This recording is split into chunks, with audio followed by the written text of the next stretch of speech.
राष्ट्रवादी काँग्रेसच्या नेत्या आणि महिला आयोगाच्या अध्यक्ष रुपालीताई चाकणकर आपल्यासोबत आहे. ताई, पार्थ पवार यांना क्लीन चिट मिळाल्याचं दिसतंय, जो खर्गे समितीचा अहवाल सादर केला आहे. याच्याबाबत मला माहिती नाही, पण आदरणीय दादा असतानाच ज्यावेळेस हे प्रकरण सुरू होतं त्यावेळेस दादांनी सांगितलं होतं की जी काही चौकशी होईल ती नियमाप्रमाणे होईल, निष्पक्षपणे या संपूर्ण घटनेचा तपास केला जावा, हे वक्तव्य स्वतः दादांचं होतं. आणि त्याच्यामुळं खर्गे समितीच्या अंतर्गत जो काही तपास सुरू आहे, ती जी काही या घटना आहेत त्या आपल्यासमोर येतीलच. विरोधकांनी पार्थ पवारांचं नाव घेऊन प्रचंड टार्गेट करण्याचा प्रयत्न करण्यात आला होता, परंतु आता जो मीडिया कंपनीचा व्यवहार झाला त्यात पार्थ पवारांची सहीच नाही असं त्या अहवालातून दिसून येते. विरोधकांना विरोध करणं ही त्यांची भूमिका असते. खरं तर आपण कुठेतरी दिसलो पाहिजे, कुठेतरी असलो पाहिजे, आणि शेवटी विरोध करायचा आणि आपलं अस्तित्व दाखवायचं ही विरोधकांची भूमिका असते. बऱ्याच वेळा आपण पाहतोय अनेक घटनांमध्ये कोणतेही पुरावे हातात नसतात, पण केवळ सत्ताधाऱ्यांना बदनाम करणं हा एक कलमी अजेंडा विरोधाचा आहे. म्हणून मला असं वाटतं की जे काय आहे तपास यंत्रणेवरती आपला विश्वास आहे, जे काय आहे त्या अहवालामधून समोर येईल. रोहित पवार, कारण की ज्या दिवशी दादांचा अपघात झाला त्या दिवशी शरद पवारांचं एक वक्तव्य होतं की हा अपघात आहे, यावर राजकारण करू नये. आता रोहित पवारांचे जे वक्तव्य गेल्या काही दिवसांपासून आले आणि आता ते म्हणतात की खाजगी गुप्तहेर संस्थेकडनं याची चौकशी केली जाईल त्या अपघाताची. आदरणीय पवारसाहेबांनी त्याच दिवशी सांगितलं की खरं तर हा अपघात आहे, घातपात नाही. पण त्यानंतर अनेकांच्या मनामध्ये काही शंका होत्या किंवा रोहित पवार ज्या पद्धतीने प्रश्न उपस्थित करतात आहेत किंवा त्यांचीही काही मागणी आहे, तर आम्हाला असं वाटतं की त्यांच्या मनामध्ये काही शंका असतील त्या शंकेचं निरसन झालं पाहिजे, किंवा खाजगी गुप्तहेर कंपनी नेमणार असेल तर ती जरूर नेमली जावी. कारण की शेवटी जे काही घडलंय ते समोर येणं, आणि प्रत्येक महाराष्ट्राच्या माणसाला असं वाटतंय की प्रत्येकापर्यंत ही माहिती समजलीच पाहिजे. ब्लॅक बॉक्स विदेशात पाठवला जाणार आहे, एकीकडे ही माहिती येत आहे त्यातला डेटा रिकव्हर करण्यासाठी, दुसरीकडे रोहित पवार म्हटले की तो ब्लॅक बॉक्स खराब झालेला आहे, ही शंका मी आधीच व्यक्त केली होती. याच्यामध्ये राज्याचे मुख्यमंत्री यांच्याकडे पक्षश्रेष्ठींनी जी मागणी केली, आदरणीय प्रफुल्लभाई पटेल असतील, आदरणीय सुनीलजी तटकरे साहेब असतील, त्याचबरोबर केंद्रीय मंत्री यांच्याकडे सुद्धा मागणी केली की हा तपास जलद गतीने आणि व्यवस्थितरित्या व्हावा. त्या अनुषंगाने मुख्यमंत्र्यांनी देखील केंद्रीय मंत्री यांना पत्र पाठवत जलद गतीने तपास व्हावा अशा सूचना केलेल्या होत्या. आणि हा सगळा तपास आपल्यासमोर येतोय. मला असं वाटतं संबंधित तपास यंत्रणा ही या संदर्भात आपल्याला सविस्तर माहिती देईल. जी 75 शाळांना, अल्पसंख्याक शाळांना प्रमाणपत्र देण्यात आलं, जी दादाच्या निधनानंतर त्या 3 दिवसात दुखवट्याच्या, त्याची चौकशी करण्याची मागणी उपमुख्यमंत्री सुनेत्रा पवार यांनी केलेली आहे. नक्कीच ही घडलेली घटना अत्यंत वेदनादायक आहे, दुर्दैवी आहे.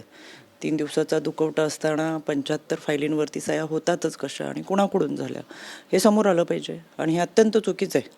त्याच्यामुळं त्याचा वहिनींबरोबर आम्ही सगळेच पक्षाचे पदाधिकारी निश्चितपणाने मागणी करू की ह्या सगळा अशा पद्धतीने फायलींवरती सह्या झाल्या कशा काय, आणि 3 दिवसाचा दुखवटा असताना मंत्रालयामधून इतक्या घाई गडबडीमध्ये या फायलींवरती सह्या करण्याचं कारण काय. ज्यांनी सह्या केल्या त्यांच्यावर कारवाई व्हायला पाहिजे. स्थगिती तर मुख्यमंत्र्यांनी दिलेली आहे त्याच्यावर. याच्यामध्ये माननीय मुख्यमंत्र्यांनी सुद्धा स्थगिती दिलेली आहे आणि मुख्यमंत्री महोदयांकडून व्यवस्थितरित्या तपास होईल हा विश्वास आहे. सुनेत्राताईंना राष्ट्रीय अध्यक्ष नेमण्याच्या हालचाली ज्या आहेत त्या दिसत आहेत पक्षाकडनं. कालच्या बैठकीत प्रफुल्ल पटेल यांनी सुद्धा प्रस्ताव ठेवल्याची माहिती आहे. आदरणीय प्रफुल्लभाई पटेल यांनी सुरुवातीला पहिल्या दिवसापासून सांगितलं आहे. खरं मी या निमित्तानं आदरणीय सुनेत्रा वहिनींचा आम्हाला अभिमान वाटतो, मी त्यांचं कौतुक करेल. इतकं डोंगरा एवढं दुःख वेदना बाजूला ठेवून पक्षासाठी, पक्षातल्या कार्यकर्त्यांसाठी, संघटनेसाठी चौथ्या दिवशी त्यांनी ही जबाबदारी पेलली. भावनांना महत्त्व न देता आपलं जनसेवा आणि कर्तव्य महत्त्वाचं आहे हे त्यांनी त्यांच्या कृतीतून दाखवून दिलंच. पण सगळ्यात जास्त वेदना कुणाला असतील तर जन्म देणारी मातृतुल्य आई आणि सहचरणी म्हणून सोबत आलेल्या वहिनी, ती 2 मुलं त्या परिवाराला. पण तरीसुद्धा आपल्याबरोबर महाराष्ट्रातला फार मोठा परिवार पक्षाच्या माध्यमातून जोडलेला आहे. त्यांना उभारी देणं, त्यांच्या दुःखामध्ये सहभागी होणं, आम्ही सोबत आहोत हे सांगणं, यासाठी गेल्या 5-6 दिवसामध्येही आपण पाहतोय. आदरणीय वहिनी ज्या पद्धतीने लोकांचा संपर्क साधतात आहेत, निश्चितपणाने एक ताकद कार्यकर्त्याला मिळते आहे. आणि सुरुवातीला पहिल्या दिवसापासून प्रफुल्लभाई पटेल यांनी राष्ट्रीय कार्याध्यक्ष म्हणून ही जबाबदारी घेतली आणि पहिल्या दिवसापासून त्या सांगतात ज्या पद्धतीने गटनेतेपदाची असेल, उपमुख्यमंत्री पदाची जबाबदारी वहिनींनी घेतली, त्याच पद्धतीने राष्ट्रीय अध्यक्ष म्हणून त्याच असतील आणि निश्चितपणाने अतिशय उत्तमरित्या त्या हे जबाबदारी पेलतील हा विश्वास नाही तर ही खात्री आम्हाला वाटते.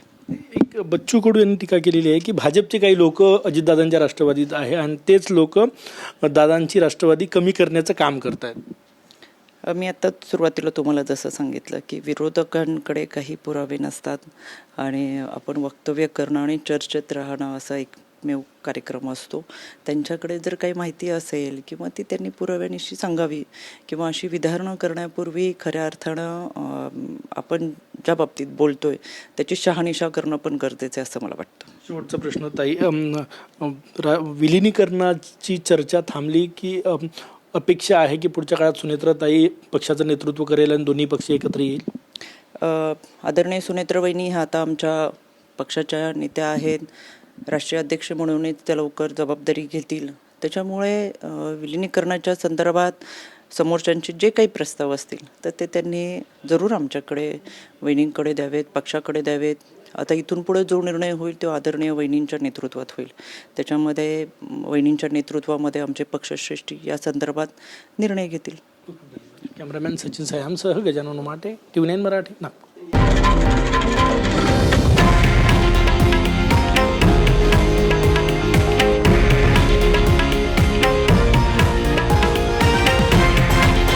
हे आहे देशातील नंबर 1 न्यूज नेटवर्क आणि आपण पाहत आहात TV9 मराठी, एकमेव.